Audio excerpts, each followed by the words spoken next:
দেখলাম। কি হয়েছে শিষ্য, তোমরা ওই জঙ্গলে ভূত দেখেছ? এটার সমাধান শুধু একজনে দিতে পারবে। ওই জঙ্গলে একজন আছে, ওই শুধু এই ভূতের সমাধান। ঠিক আছে বাবা, আমরা যাচ্ছি ওর কাছে। যাও বচ্চরা। দাদা, আমরা ওই জঙ্গলে একটা ভূত দেখতে পেয়েছি, এটার সমাধান কি? ভূত, চলো শিষ্য।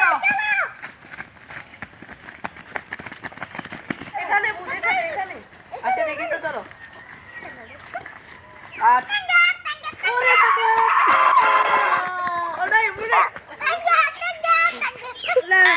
একটা ভূত ধরতে পারেন না। চল আজ ধরে দেখাবো এটা। আর গুরু তোমার দিলে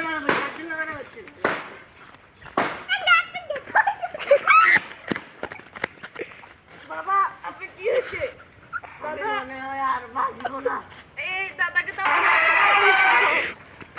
ওনাকে দেখেন, ওনা কি হয়েছে?